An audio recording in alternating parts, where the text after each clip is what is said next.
جو ہمیں اس وقت نظر آ رہا ہے اور جس کے شاکس جو ہیں وہ ساری دنیا کے اندر محسوس کیے جا رہے ہیں، وہ معیشت کے اوپر ہے۔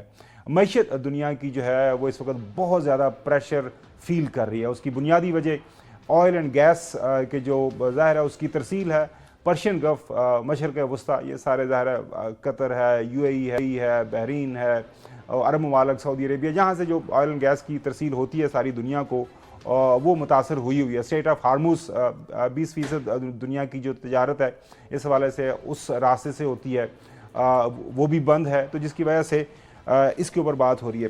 کل ایک بہت بڑی سٹیٹمنٹ آئی ہمارے سامنے، ابھی تک تو ویسٹرن یورپ جو ہے اس جنگ سے علیحدہ تھا، آپ کے سامنے رکھتے تھے۔ ایک جوائنٹ سٹیٹمنٹ آئی ہے، یہ برطانیہ، فرانس، جرمنی، اٹلی، ہالینڈ اور اس میں جاپان بھی شامل ہے۔ اس کے اوپر انہوں نے اپنا کنسرنز کا اظہار کیا ہے کہ اسٹریٹ آف ہارموز جو ہے وہ بند ہے ایران کے حملوں کی وجہ سے۔ ایران کو وارن کیا گیا کہ آپ انٹرنیشنل قوانین، یو این کے ریزولوشنز کی خلاف ورزی کر رہے ہیں، اس راستے کو آپ بند نہیں کر سکتے۔ اس کے اندر انہوں نے ایک جو ویلڈ قسم کی دھمکی بھی لگائی ہے کہ آپ ایسا نہ کریں، ایسا نہ ہو کہ پھر ہمیں بھی اس جنگ میں کسی نہ کسی سطح پر اس کا حصہ بننا پڑ جائے۔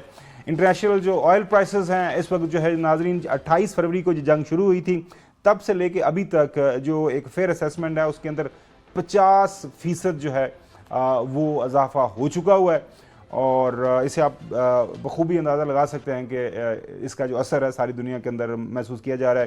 ایک موقع کے اوپر $120 پر بیرل برنٹ کی پرائس چلی گئی تھی، ابھی 110 کے آگے پیچھے گھوم پھر رہی ہے۔ یورپ کے اندر گیس پرائسز کے اندر جو 30% کا اضافہ ہو گیا ہے، اور یہی جو ہے رجحان ہے ساری دنیا کے اندر پایا جاتا ہے۔ تو یہ موضوع ہمارا پہلا ہوگا آج پروگرام کا۔ اسٹریٹ آف ہارموز کے بند ہونے سے کوئی ڈائریکٹ امپیکٹ نہیں آ رہا۔ یورپ میں اس کا اثر بہت کم ہے۔ اس کا اثر جو آ رہا ہے وہ چائنا پہ بہت ہے، جاپان پہ ہے، India, Pakistan, south Korea, Vietnam, یہ وہ ممالک ہیں جن کا بہت بڑا انحصار جو ہے، چاہے وہ تیل کا ہو یا گیس کا ہو، وہ اسٹریٹ آف ہارموز کے اوپر ڈپینڈنٹ ہے۔ اب بات ہم یوزلی صرف تیل کی کرتے ہیں، 2 یا 3 چیزیں اور بھی بڑی امپورٹنٹ ہیں جو اسٹریٹ آف ہارموز سے آتی ہیں۔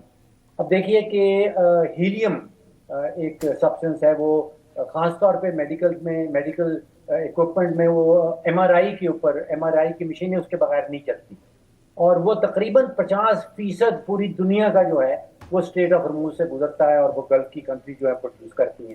تو آپ سوچئے کہ اگر یہ آنا بند ہو جائے گا اور اگلے 1 مہینے تک بند رہے تو پاکستان میں بھی ایم آر آئی کی مشینیں جو ہیں وہ بند ہونا شروع ہو جائیں گی۔ اسی طرح سلفر، یوریا، تقریباً 40% سے زیادہ یوریا جو ہے دنیا بھر کا وہ اسٹریٹ آف ہارموز سے گزرتا ہے۔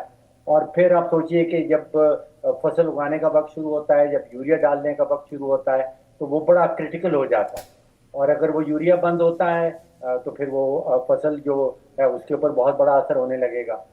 پاکستان خاص طور پہ خاور صاحب میں سمجھتا ہوں کہ بہت ہی والنریبل ہے، بہت ہی خطرناک پوزیشن میں ہے باقی دنیا کے مقابلے۔ تو اس میں ہم کوشش یہی ہے کہ ہم ریشننگ کی طرف جائیں۔